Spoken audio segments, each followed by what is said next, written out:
Good evening, good afternoon, good morning, no matter where you are. Thank you so much for joining me and Craig on OnlyCans, our final part 3 on the unfortunate disappearance of Madeline McCann. Thank you all so much for joining us. Craig, how are you?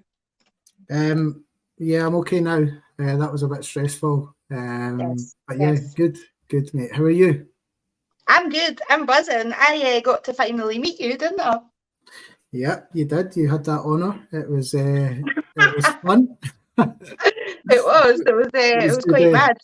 It was a good night. It was a good night. And then we got to meet Sonia too. So yeah, all good energies, all good vibrations, all singing from the same song sheet. So yeah, as always, we don't have long tonight, Craig. We've only got an hour. And I can see that the comments are already filling up. Now, I feel that we've covered the DNA, we've covered basically all the evidential things. Tonight, we're mostly going to discuss like what we see as red flags. Now, because we've covered the DNA, it's more like behavioural things, you know, comments that were made, things in interviews that were just like, that isn't right. That is for me anyway. And a couple of the comments in Kate's book that just, I don't know. So yeah, I think I got to 9. And I've got a couple of videos that I just wanted to show you to back up why I think what I think. And I asked Craig to basically do the same, but I don't even know what you've got. So I'm quite excited to see if we've maybe got the same stuff. If not, we shall see. But there is a couple. Well, I seen there's a first question in the comments. Can you actually see the comments, Craig? I don't know what's happening with the tech side. It is mayhem at my end. I can't see anything. I'm just grateful I can see you, Zoe, and hear you. So right, I'm really sorry to everyone. But Zoe, I'll rely on you for the comments. Yeah, of course. I mean, everybody, the usual posse's in the house, all our mods are in the house, which is absolutely amazing. I have set it to nobody's able to comment unless they've been subscribed for 10 minutes, and that's merely not to gain subscribers, that's just to keep away the trolls. I know that Craig's already been trolled this week on Twitter, and yeah, so that's not what we're here for. We're here to keep the awareness up because there is a little girl who basically needs justice, and we're here to just literally refer to the facts, the PJ files. In fact, hold on, I'll put the address. I've done this earlier on, which I should have done three shows ago, but yeah, there's the address. Yeah, that's funny. I was just picking up my lemon water. I must confess, I've got a glass of red wine, which is random as No, don't be silly. I might not be drinking it. Now the dynamic changes a wee bit here because I've seen you in the pub. I seen you telling the barmaid how to pour a long vodka. Yeah, remember? I totally forgot about that. You had your swag on, like. Yeah, but she didn't even listen to me. She was like, "Oh yeah." I was like, "Do you know how to make a long vodka?" She's like, "Yeah," and then put the Angostura bitter in after the lemonade and after the ice, and I was like, "You're meant to swirl the glass, get rid of everything." I was like, "You're literally poisoning me." And she was like, "You're still going to drink it though, eh?" And I was like, "Okay, no pressure." We did. We were in a rush to meet Sonia, so I was like, "Yeah, down." But that was a great night, Craig, and I never woke up with a hangover. No, it was so good. Which was quite good. That was that sausage. Really blessed. It was like just before we go into everything, it was so. What's the right word? So it was like, I know we've said this before, and I think people get quite flippant saying it, right? But it was like within a minute of being in your company, it was like I'd been for 10 years. I felt like I hadn't seen you for 10 years and we'd connected again. You know, it was like it's so weird. It was mad. It was mad. I actually got goosebumps just now because it was just like it was so and even great. With Sonia, it was like conversation flowed naturally. It's not like it was just I had this weird. It's like funny the way your memory sort of plays it back to you, right? But see, when I think about seeing Sonia and she was walking towards me, I was walking towards her. It was like the sun was behind her and her hair was like glowing. I know, because it was it's just totally. So funny. It's just she's so teeny. I could just put it in my pocket. She's so lovely. No, she's just so like I don't know. It was just amazing. It was an amazing experience. And, I was going to say we're very fortunate, you know, we're lucky, very lucky. So yeah, I just want to say thanks to, I'm just going to shout out everybody that's in the comments, and there's a lot of comments, so I'm sorry if I did miss anybody out. And then I'll come back to that question, which I think I can star. Oh no, look, I can put it on the screen, totally forgot. So while you go over that question, I'm going to just say hi to Emma Beasley, hi to Crazy Bunny, hi to Crone, hi to Craig Campbell was in the house earlier on, funny that. Hi to Sonia, she's popped in. I'm sorry for the delay, Sonia, you're probably not working anymore. Hi to Trudy, thank you. I've got Benjamin's badges on her, as always, darling, and I took them when I met Sonia as well. She actually noticed that. She was like, oh, she was like, you're cute. I was like, of course I'm cute. No, I'm joking. Teresa, thank you for joining us. Easy in the house. James, all the way from Canada. Thank you so much for joining us, my darling. And yes, Kath, absolutely, Kath's here. Yep, thank you for joining me. No seen you for a while, Kath. It's only been about 24 hours. Yep, I think that's everybody that we've got. So for now, as I said, oh no, sorry, I seen Shikesh as well. Yeah, sorry, my bad. Hi, sorry, there we go. There's Shikesh as well. Hazel and Craig, hope you're both well. So basically, I wanted to strip it back purely because, right, so this was quite new for me, obviously. I knew a wee bit about the case, but then, like my brain is, the more I got in it, the more I thought I want to go in and in. But as I got further and further, I thought, wait, I'm getting distracted away from what actually happened, like that day, or, you know, the day that's been reported. So this time I brought it all the way back, and I just really solely focused on the statements that people were saying, the you know, people not leaving, Maddie's like things that I'll get into basically. So that's why I wanted to do the red flag side of it. And at the end, I do want to maybe speculate slightly. But before we get into anything, I have got something that I need to play.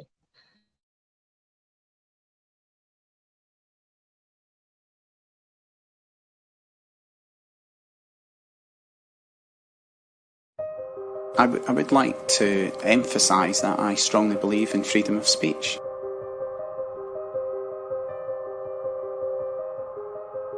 I don't have a problem somebody purporting a theory, writing fiction, suggestions.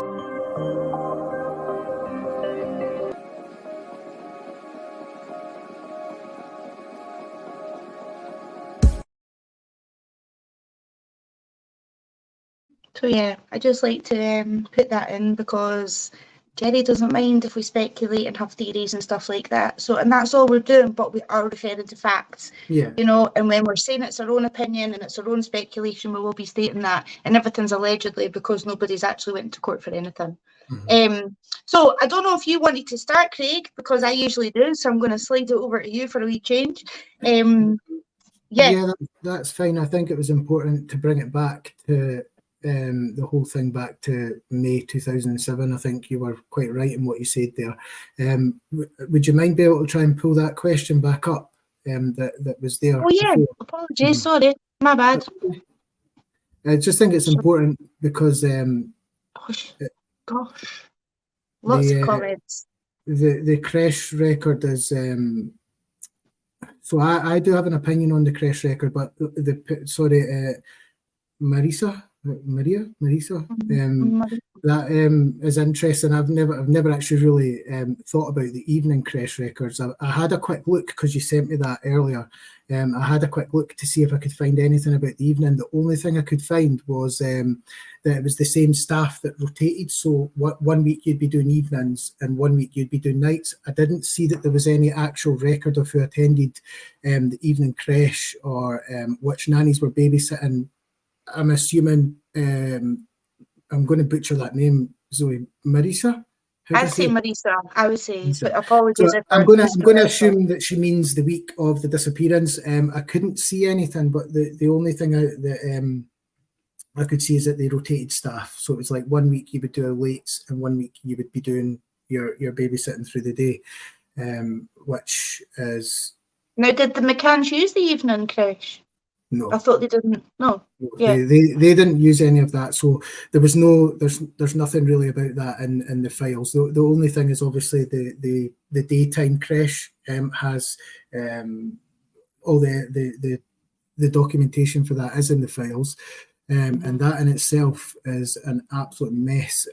I believe that was backfitted. I believe that was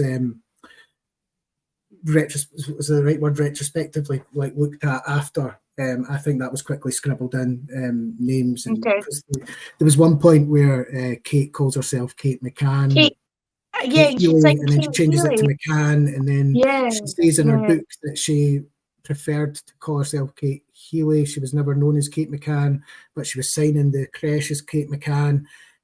Madeline's name is misspelt in the creche records, which is just utterly bizarre, because if you're a mum or dad, you know how to spell your kid's name.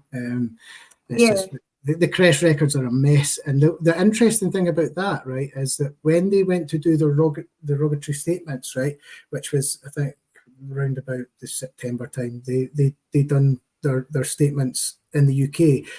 Kat Baker, who was a nanny, Kat Baker, who was the one who was looking after Madeline in the Lobster Club, she went to spend some time with the McCanns before going to give her statement, which there's a famous photo of the three of them walking, holding hands with the kids, which is just really interesting.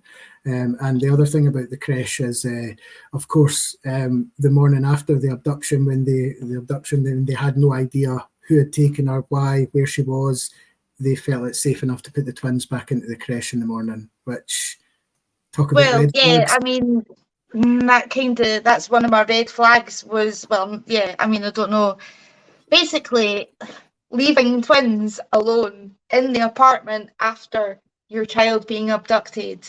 If you know, that was just one of the major things for me. Like, you just wouldn't put your kids, you would have your kids so close to you. I feel you wouldn't want to put them in creches, you wouldn't want to leave them unattended because there's a bad person in there. When I first started looking at this case, right, and it started pulling me in, and I started reading more and more, that was probably the biggest red flag that I had came across. And even to this day, all these years later, I still go back to this point, and it's a point as a parent, right, where she says she just knew that Madeline was abducted, right? That is her words, not mine. She just knew, right? That's the words that she used. And she says that she went in, the shutter was raised, the window was open, gust of wind, you know, and she just knew in that moment Madeline was taken. So I've as we all know, I've been to that resort, right? And there is no reason, even in the white noise of panic, that you would not stand and scream at the balcony and shout, "She's been taken," because they would hear her. You know, the biggest thing is like, that's my top red flag, Craig. That's the first one on my list, is not screaming from balcony and actually going down. That's where the lie, in my opinion, that's where the lies start, because that doesn't make sense. You would either find the superhuman strength to pick up two sleeping babies and run, because what's happened? You know, I know she's been. I'm getting out of here. I'm taking my babies. I'm like, go and get the dad. Like, something's happened here. She didn't do that. She went down, in my belief, to make a scene, and she used these words like, "We've let her down." Interestingly, in the early hours, she was using things like, "They've taken her." They, two people, more than one. The McCanns were the first to introduce. It's like planting the scene, basically, already. Yeah. Well, we're going to cover a bit of that. Where there is a belief that the crime scene was staged, which, you know, there's a bit about the window and shutter that's really important. And that's also on my list. Is the only fingerprints that were found on the shutter were Kate's. And in fact, I'll show you the video, guys. Hold on. Yeah. Sorry, I've got a touch screen, and right, here we go. Like that, it would mark really easily, and it does. Perhaps we need to just look at the angle of the thumbs, because now they're in a V shape, and they're pretty well. You've pretty well got the whole of the thumb against it. If you go back the other way and do the same thing again. Right, now you've only got the outside of your thumb on it. I believe it's from the inside. We must be very careful that we're not saying this is actually staging, but it's difficult to see how anybody could have interfered with those shutters from outside without leaving some trace. In fact, having looked at them, I think it's almost impossible.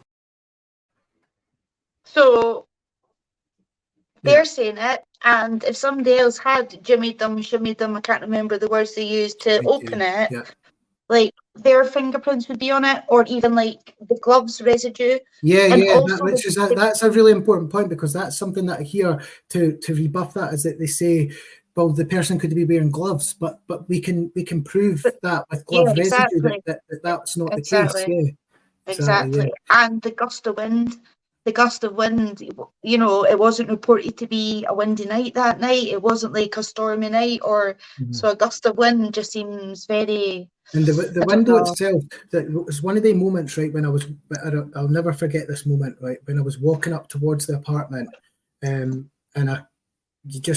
you're like, for me, it's like I'm so invested in this case. I was just like, it's a moment. I'm going to try and find it, Craig.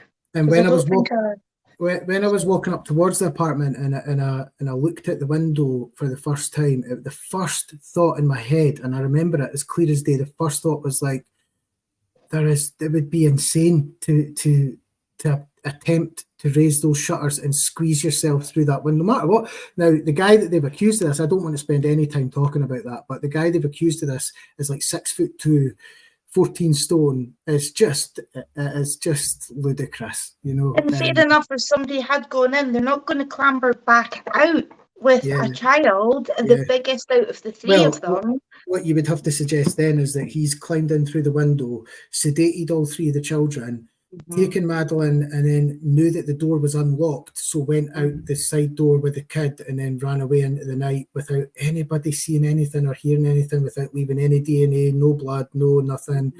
And then actually you could try and go back and say, well, the dog's alerted and found this, that, and that. So you're telling me then that he cleaned the apartment, made Madeline's bed, and then went back and then left. So all that within about, I think, the defence lawyer, I'm probably going to get for saying this, but I think he can prove it's down to about 90 seconds.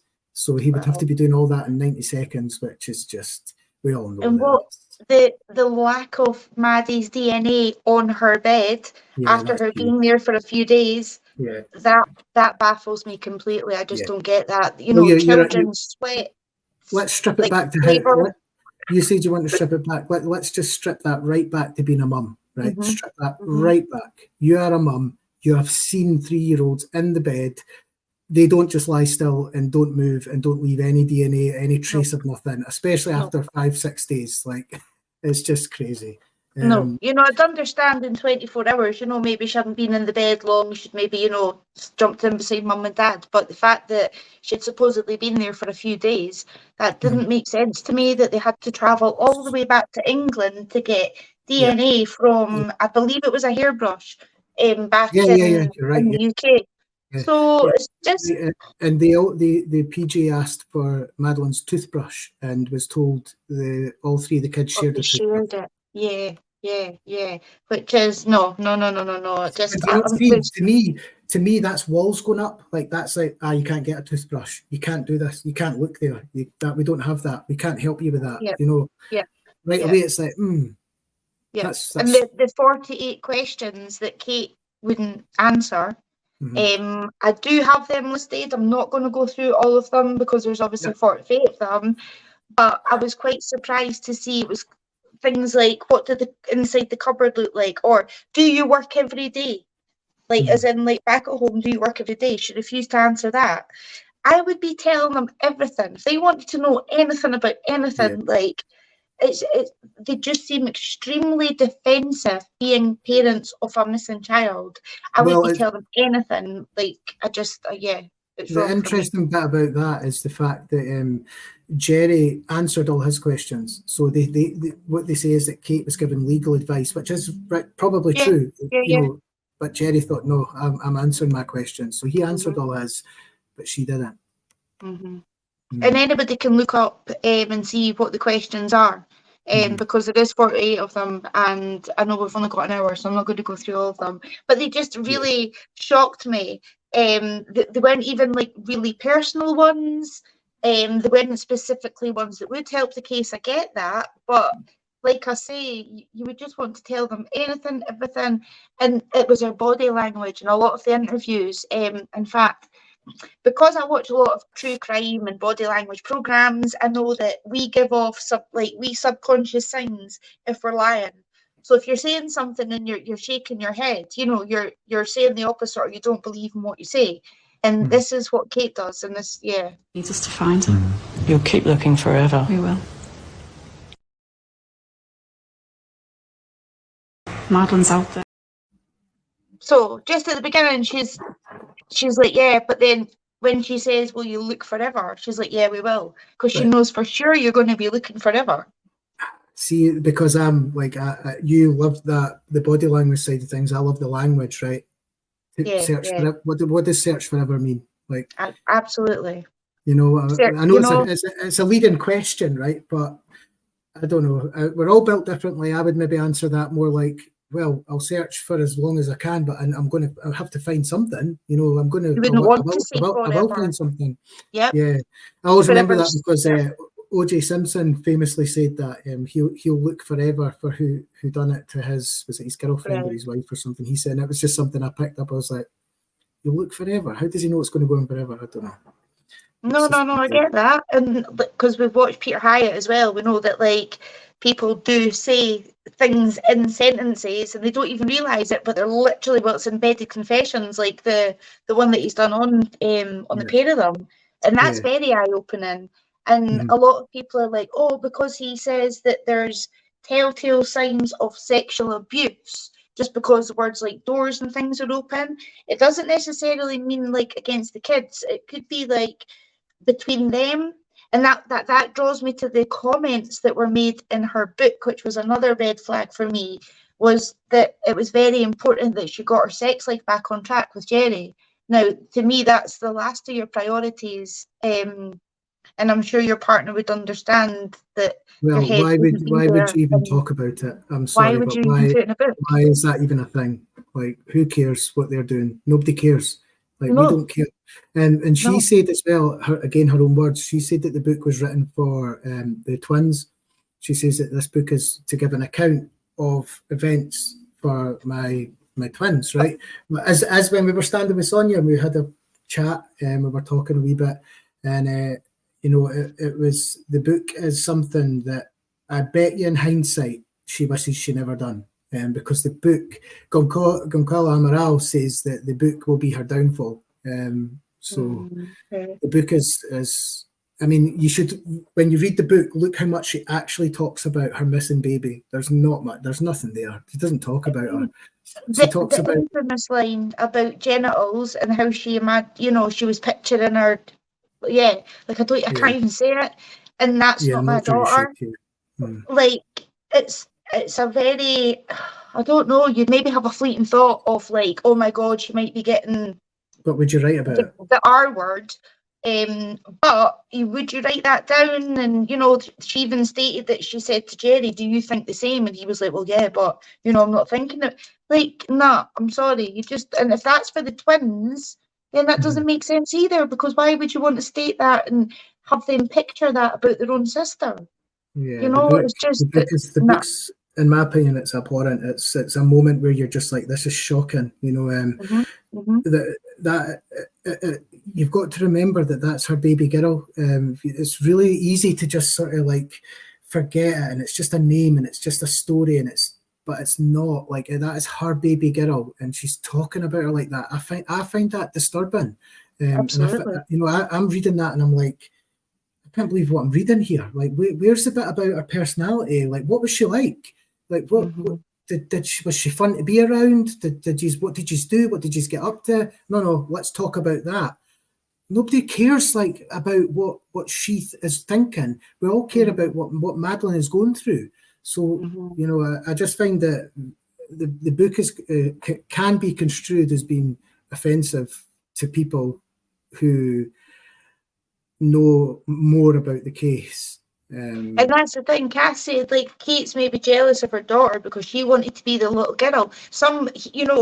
Jerry might have fussed over Maddie a wee bit and she could have been jealous. And I did see, excuse me, I think it was in David Payne's statement or it was one of the tapas, that Maddie was a very extrovert girl. She was very chatty. She, it was a lot of outgoing words used in this one sentence for this little girl. She's also had the chart at home, and it wasn't for like sleeping, it was for staying in bed. So it wasn't just for like sleeping all night, or it was for actually staying in bed. So that ties in with the sedation part of it, because the twins didn't wake up through Kate screaming, kicking the walls, shouting, and Jerry was reported to have been praying like an Arab, and that was quoted in the statements. And when they were taken up to Diane Webster's apartment to be looked after, they still didn't wake up.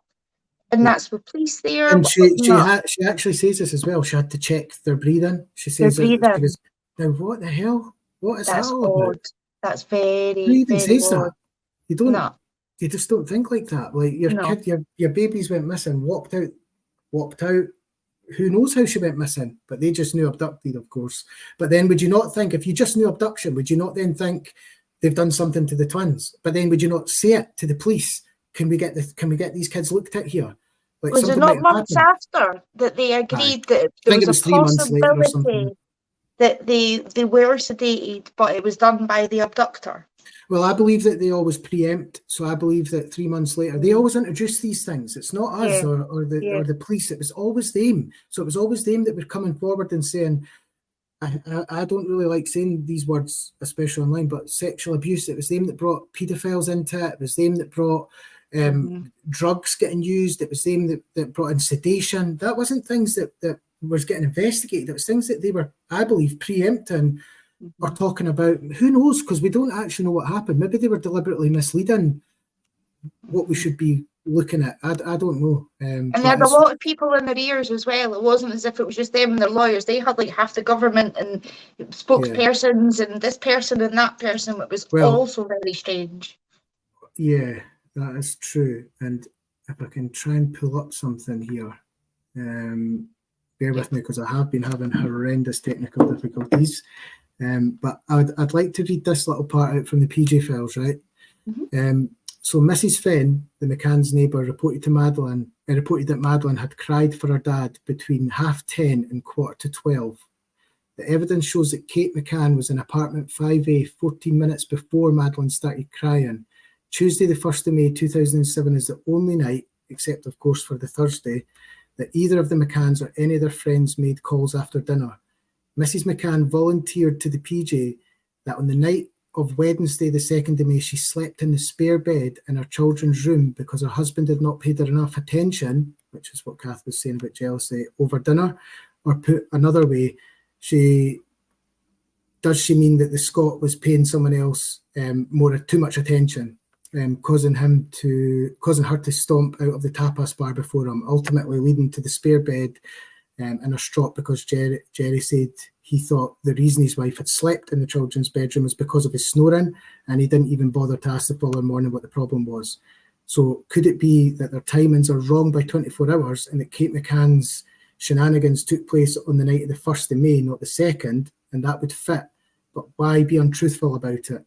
A possible reason is that they wanted to conceal both Kate McCann's state of mind that night and the fact that she had returned to apartment 5A just before Madeline had cried for help. And that's in the PG files. Oh, that's mad. And lately, because I did think originally that through the sedation that she possibly like just fell off the couch, and the more that I'm seeing about the not staying in her bed, everybody else seemed she was quite extrovert. I also picked up that, I think it was yourself that told me, was there not a Christmas that she didn't spend with them? She got like sort of shipped off to the grands, which I thought was very bizarre. The first Christmas when the twins, after the twins were born, Madeline went to spend it with her granny in Scotland. And then, of course, you've got the famous article of Kate McCann saying that Madeline cried for 18 hours a day. She suffered from colic. And my son has suffered from that as well. I know it's really difficult when they're babies. And you get it. But then also then you look and you think, but you're talking about somebody who you believe has been abducted. Stop telling us these things. No, And I back, know. but these are the things that what I was saying to you and Sonia, and I tweeted about. I said, see now when you look, when I type in Google and look for Madeline crying, I can't find anything anymore. No. It's Christian Bruckner said Madeline didn't make a sound.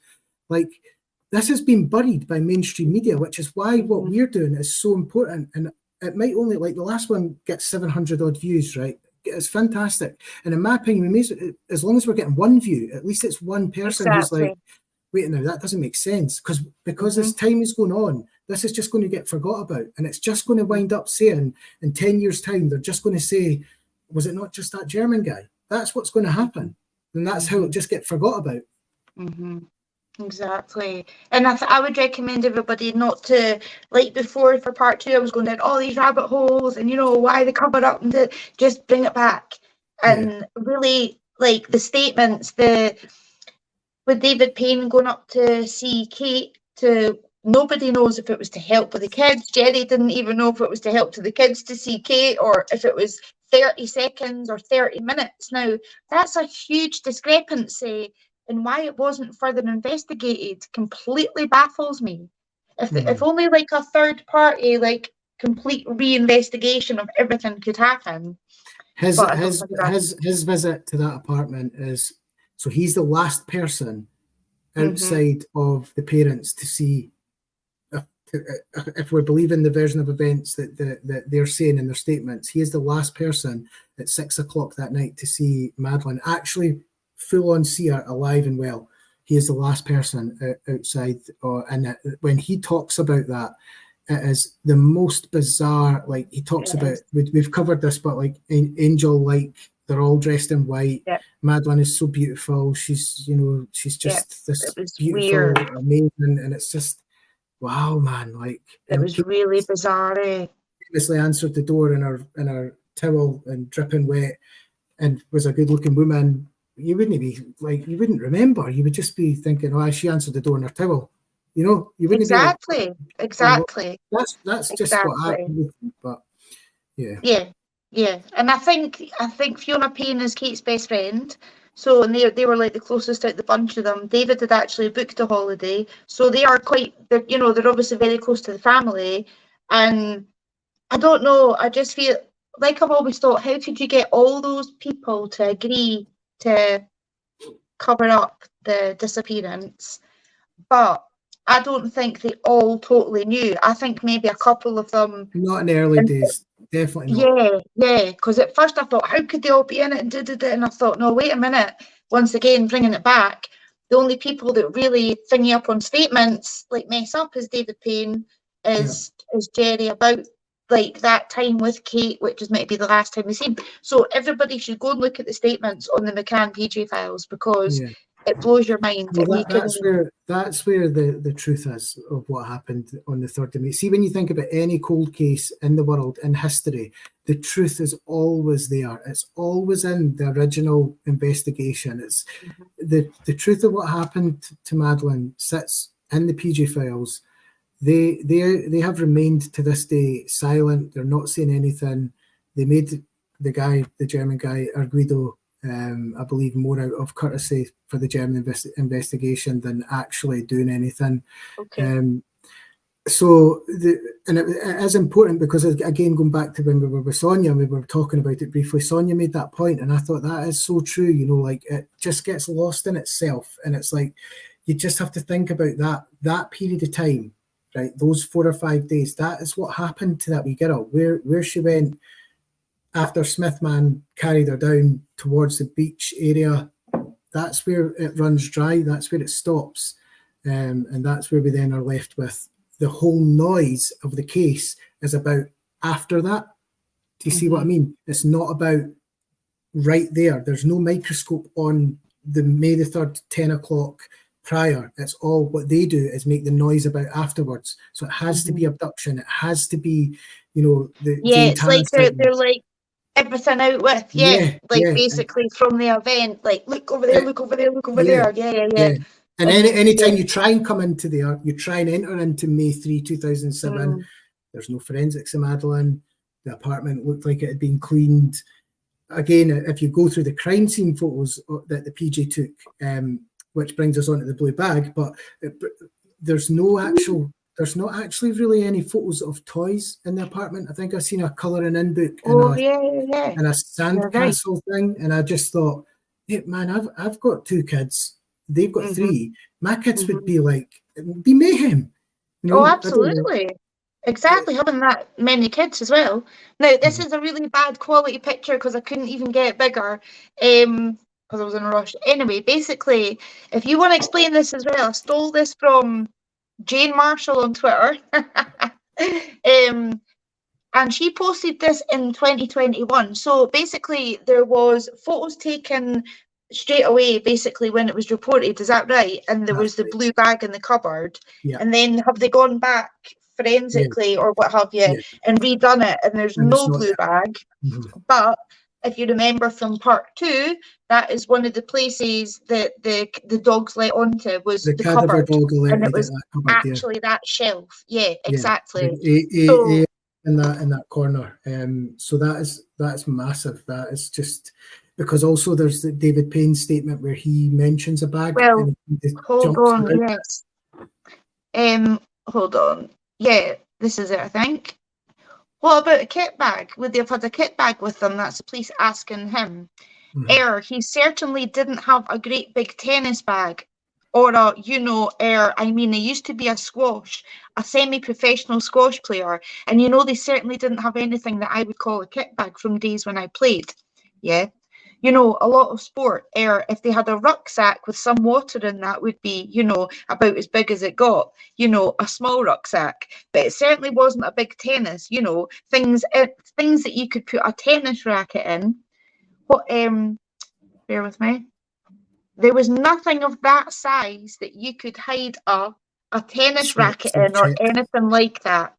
It would have just been purely if they had anything.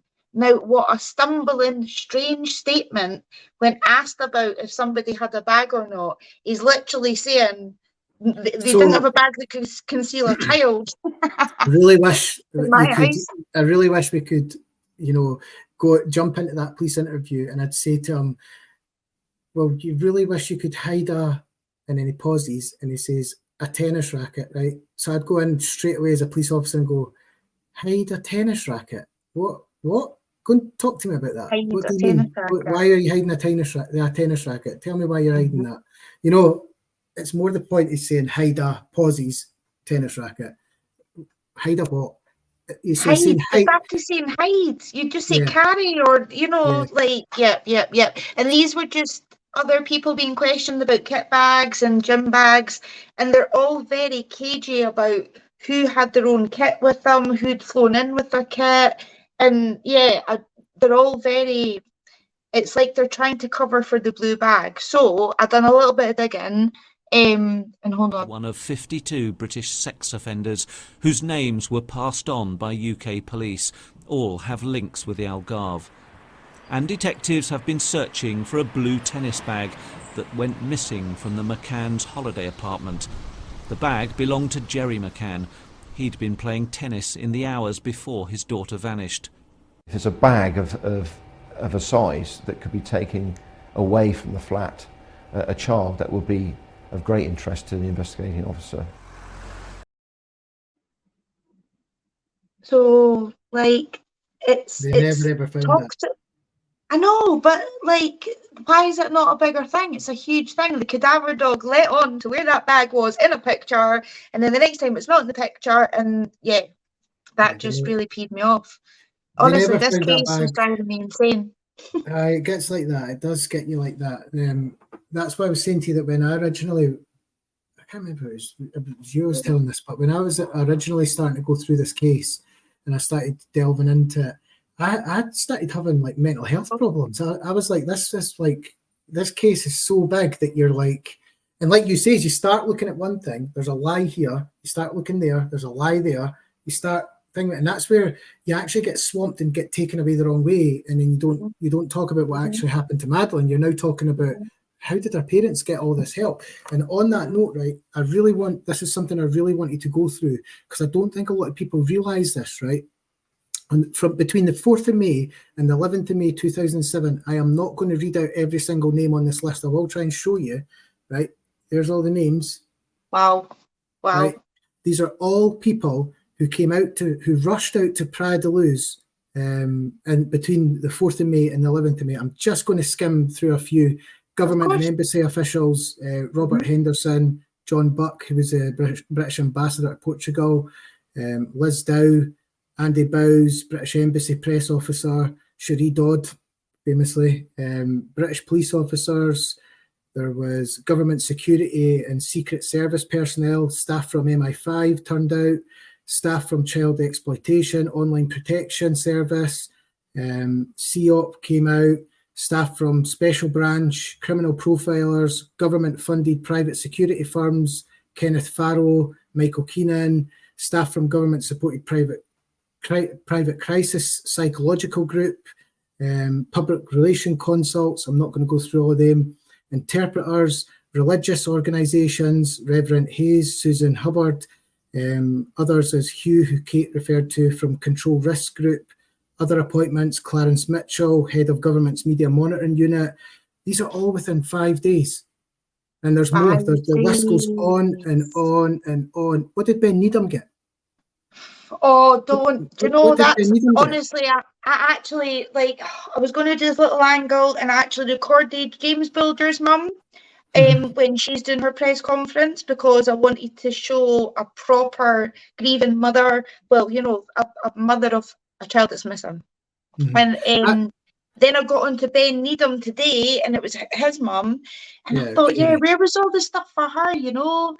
And like, where's the 12 million for her to look for her child? Even to this day, she's just left. Like, she's even now, Ben's still missing. Like, exactly. Same as what Madeline would be classed as. There's nothing there for him. There's nothing there for her family. She's just, the family's just destroyed. The boy's gone, and you've just got to get on with it. But look at the amount of people that were flying out to Praia da Luz. Again, I hate saying this because I sound like the guy who thinks he knows more because I've been there, but I don't. But when you're there, it's fucking mind-boggling. It's like, this is such a tiny little place.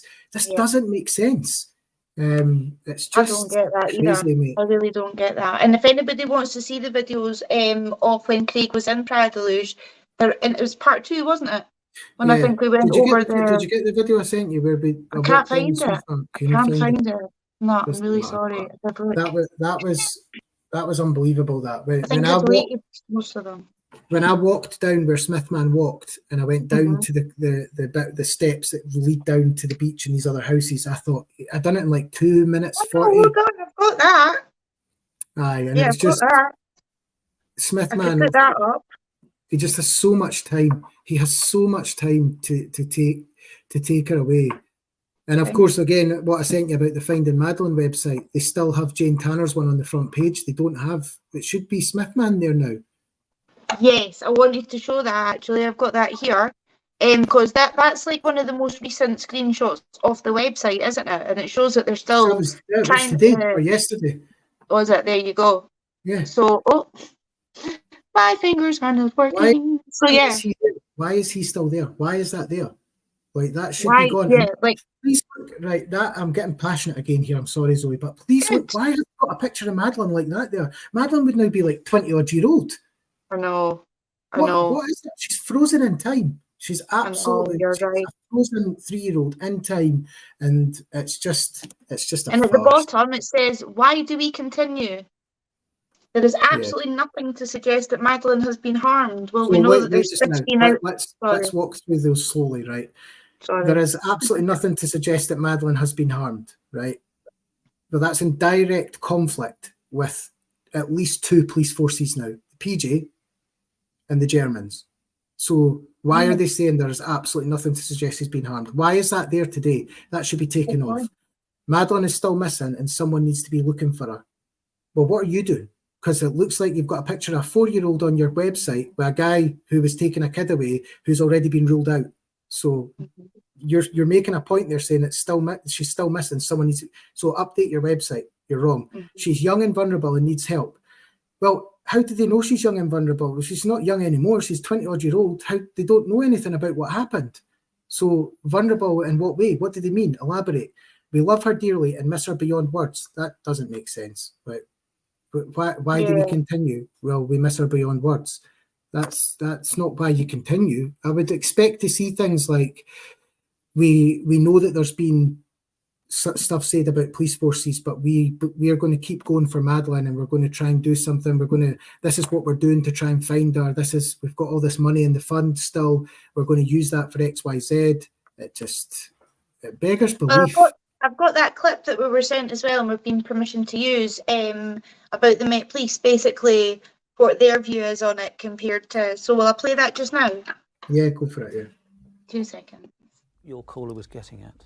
The Scotland Yard investigation was going to be very narrowly focused, and that focus would be away from any suspicion of wrongdoing on the part of the McCanns or the Tapas friends.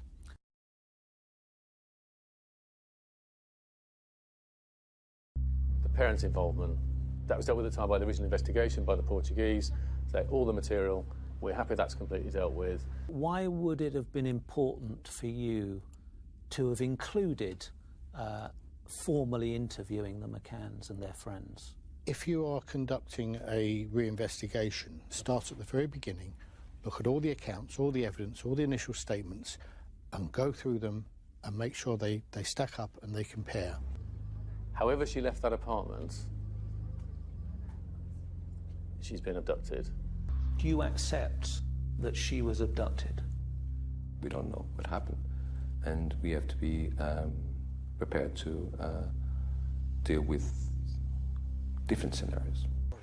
Portuguese police asked British authorities to bring over 2 specialist dogs, one who detects dead bodies, the other traces of blood.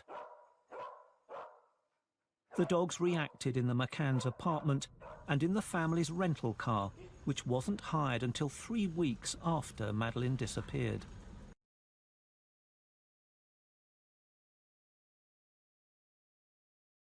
One particular family we spoke to, they themselves believed that they could be the Tanner sighting.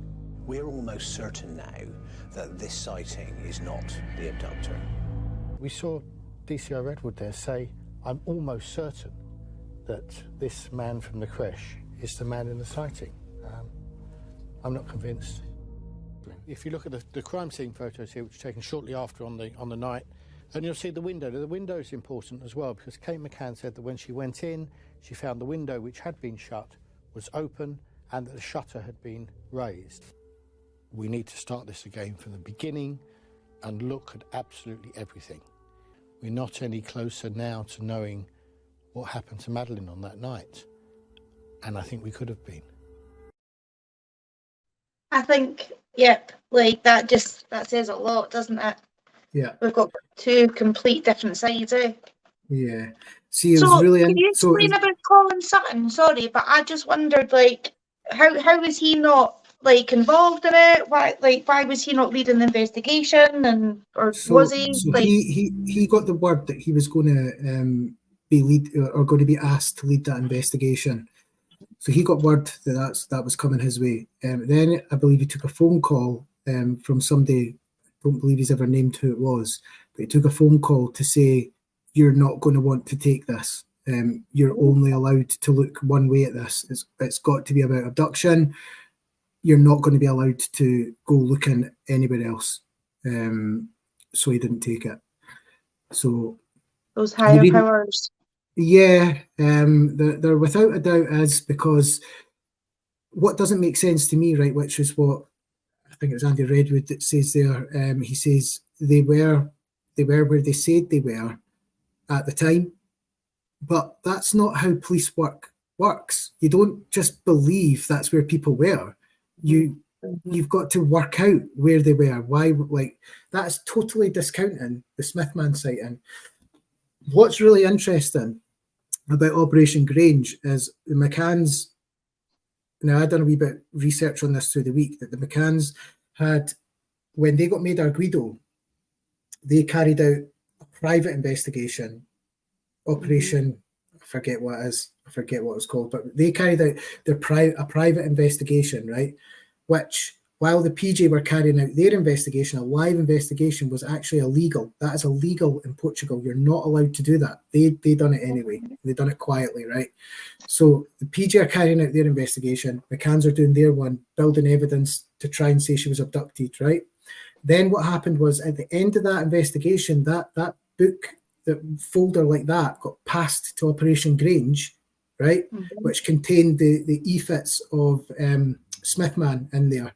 And that's when Operation Grange got their hands on Smithman and then went with Crime Watch and then brought that as new evidence, which was actually already 5 years old. They gave that, projected it as new evidence. They ruled out Tannerman, and that allowed them to play with the timeline. The timeline was then getting played with. Was it later? Was it earlier? That means Jerry McCann's check at like 9:15. Then that allows a 45-minute window of an abduction taking place, because I think it was Russell, I should have it in front of me, but Russell O'Brien or somebody went and just listened that could have abducted. So do you see what I'm saying? It let them play with the timeline instead of having it fixed. This is what you said. And we go back to that night of May 3. Instead of being out and searching and scraping through the sand and looking everywhere for her, what are they doing? They're sitting writing timelines. Now, that's for the police to do. That's not for, if we had a kid and me and you're saying, right, how do we do this? Where were you? What were you doing? I would say, what are you talking about? I'm away to look for her. I don't care. I don't care where I was. I'm away to look. So this is where you start seeing like a plan. It's like a plan was taking place. And the things that bumped the plan along the road was Jez Wilkins stopping Jerry in the street. And then what we believe is that there was a soft alert by the cadaver dog at the flower bed at the apartment. So did he put her down, seen Jez, oh, hello, blah, blah, blah, picks her back up, away back up and round and down towards the beach, and gets seen by Smithman, the Smith family, and becomes Smithman. So there is a story to be told that they're just not looking at. And today I watched the reconstruction, the Jane Tanner one, like you just said, the Tanner man. And as they're doing the reconstruction, and she's like, oh yeah, they were standing here. Jerry comes in and he's like, well, no, actually, we were standing over here, and leads the whole thing. And then at the end, she's in tears. And we don't know why she's in tears. It could be anything, but I've got a funny feeling it's because she's peed Jerry off, and he's pissed off at her for messing up the narrative as such. Well, there was a drawing. There was an actual drawing of where they were. They done a wee map and scribbled where they were. So if she's got that wrong, that's huge. She's blown the cover. Exactly. I have to get this point across, man. The street is so small. It is so. It's not like in the UK where the streets, like the pavements here, the road here. Let me see if I've got the street. 2 seconds if I've got it. 2 seconds. I need to. It's so small, and as Tom from Tempe and Pradley says as well, he says that there is is this it, Nick? This is Smithman's, as it was said, that Smithman took. Came down and round there, down from the apartment. It's all downhill. And the one thing you take away from this is just how quick he could have got down to the rocks at the beach and hid a body and ran back up to the apartment. He could easily have done it in under 5 minutes. And I'm being really generous there. I'm walking and it's really hot when he done it. Oh. 2 seconds. My screen's just vanished from me. He's about disappeared. It was night time and pretty cool. He was a seasoned runner as well, so absolutely no bother getting up this hill. It's been quite the journey, as you all know, and I've just laid a flower down for Madeline, and I'm going to lay a couple more in a couple of places. I went up to the apartment and thankfully there was nobody there, so I could get right up close to the window and put a flower down for her, and vowed This is not the end of anything, this is just the beginning. So as we come down in here, where the stop sign is, the one-way thing, this is where the Smith family were walking up just from the junction at the steps, and he came running down here. They say brisk walk, so he was walking pretty fast. An entire family seen him carrying a child in her pyjamas, and they said, Martin Smith said he was about 80% sure it was Jerry McCann, and the description of the child by all of them matched Madeleine. The one statement that was withheld was Mary Smith's, and I think that was due to, we believe she had an interaction with him very, very briefly because he was going quickly past. The question would be, did she pick up on an accent? And that was just right here. And then he went off down those steps. So yeah, powerful. Be quite easy to just tweak away, like down wee lanes and stuff, down to the beach. Yeah. What that was one of the major things I took from that was, because you just don't know. Like, I'd looked up on Google Maps, I'd zoomed in, and you're trying to piece it together. But see, when you're there, I was just like, of course it was Smith, man. I was like, oh my God, it was just like, like I said in the last one, where it was really difficult for me to overcome the hurdle of being embarrassed about what I experienced. And I was just like, get over that hurdle. I have to talk about this. And then it just, all the moving pieces, I seen it, and you've got the knowledge of the statements, and you see it in your head, and it's swirling, and I was just like, he's here, he's coming down here, she's coming up here, I see it fucking happening. And when I went down there, and it's like, this is just gay, it's mad. But right, so I was standing at the top of the steps, and I put a flower down because that would be the last that anyone would have seen of her. And I almost like envisaged Smith man carrying her, and like a puff of smoke, just like gone. And it was just like, of course it was. That's the only sighting that there's not been any. 16 years later, Zoe. Absolutely. And there's not been anything sort of the most famous missing person in the world, and there's been nobody's came forward to be that person. So that would suggest to me that was who took her, and we've got a witness, a family account saying we're 80% sure that was Jerry McCann. Exactly. And can anybody find the Smith family now? Like, everybody seems to have... Yeah, that's... I don't think they want to be found, put it that way. Which is fair enough, yeah. I think they've probably been given help to kind of disappear, to be fair. Well, Martin definitely was vocal back in 2007, and he had a visit from Brian Kennedy, who was on Team McCann, which was all part of this private investigation that was going on. He had a visit from Brian Kennedy, which flags up questions in itself, because how did they find Martin Smith? How did they know it was him? How did they locate him? Because there's a live investigation going on. How are they getting these details? So they went away to visit him, and since then, he's just, crazy. Nuts. You won't hear anything. Well, we're actually at an hour, Craig, and this has been such a reflective one. I like this. I wanted to hear more, basically, what you think happened just before we go. In your opinion, from basically beginning to basically now, what do you think happened to Madeleine in that apartment? It's a tough one for me to answer. And I give thought to that every day. What happened to you, to Madeleine? Sorry, like I say you because she's in my thoughts, but it's really difficult for me to answer because I don't want to jeopardize myself in any way. But what I believe happened, and I'm just going to leave out parts of what I think was going on, but what I believe happened was, I believe she something happened to her head. She fell. I don't know if that was a fall that was something that could have been an accident, or you know what I'm saying?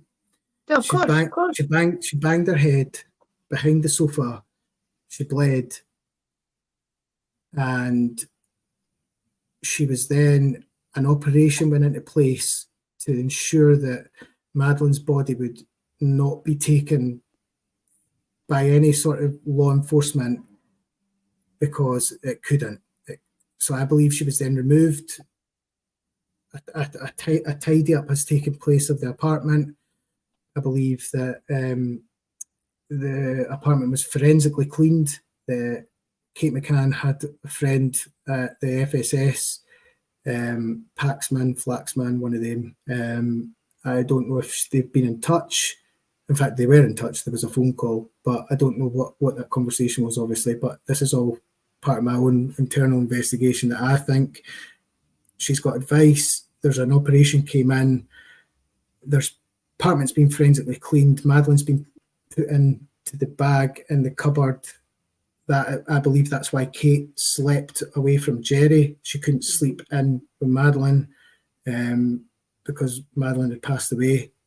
And then I believe that the May 3, 2007 is a day that Madeline wasn't alive. I don't believe she was alive that day.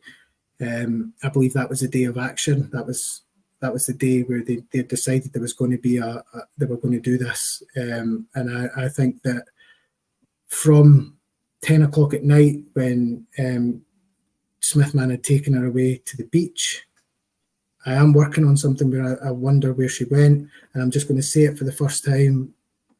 I think she was put in one of the houses down at the front because they were accessible. When you see it, you could easily hide something there, especially if everyone's been directed to the beach.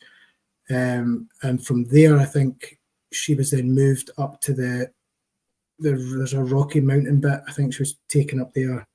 And weeks later, when the investigation was zoning in on them, I think that she was put in the hire car, going by the forensics and the dog alerts, and I think she was taken somewhere that her remains will never be found.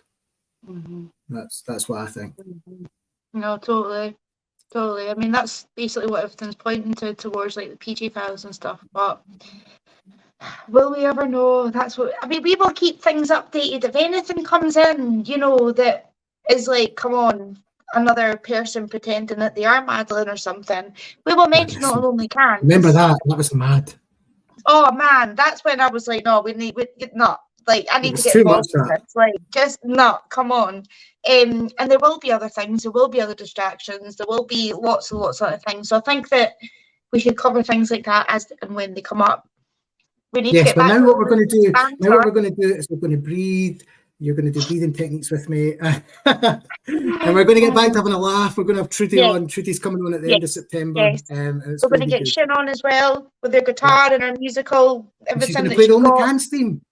Yes, exactly. I missed a call from her, but I've just had so much going on that I've not had time to actually sit down and dedicate a phone call to her. And I don't want to have her rushed from the Shin, But she said me a couple of times. I have been very busy. I know, did it? That was good fun though. And you got me a sausage.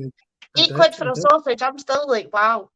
That's like a day shopping for me. 16 quid for 2 sausages. Like I say to you, imagine a family of 4. 40 quid. Exactly. What the hell? I think Edinburgh residents should get a 50% discount on like shows and food and like events and like things for kids and like a council tax card or something, and you could just show it. Do that. Do you not remember at the Christmas festival? You just have to go and see your postcode, and they'd be like, okay, 20% off. Yep, I showed my bus pass and they gave me like a wee discount for my niece. I was like, oh, happy days. Thank you, like I'm for twice. Like an OAP one? No, just like a normal bus pass, Edinburgh, Lothian buses. All right. I didn't know that was a thing. What? A bus pass? Just because you drive? No. Imagine me driving. I drive people up the wall. I drive people up the walkway, but no. I don't. No. Anyway, let's keep this tenor on. Yeah. I want to say thanks to you, Craig, for your knowledge, wisdom, dedication, and most especially your passion towards this case. You ignited something in me about it. And yeah, like I don't want to say it's been fun, it's been intriguing. But for our sanity, we need to just, as you say, breathe it out. It's That's time it. to pause it. It's time to definitely. It is. It is. I feel like it that is. myself. It is. And sorry I didn't get through everybody's comments. As usual, they ever just go so quickly. I do want to be able to put this video up on other platforms, so we really need to keep it at the hour. Because it didn't that. Anyway, so if you haven't already, please give this video a thumbs up before you leave. If you haven't subscribed, if you're watching on replay, thank you so much for joining us once again.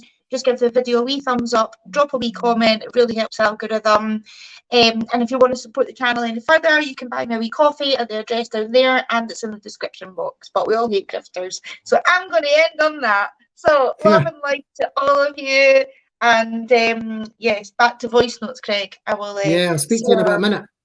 Yes, totally. Right, bye guys. Bye. And this never ends when I wanted to. It's all good. Hold on. That's nice. So just get rid of Craig. There we go.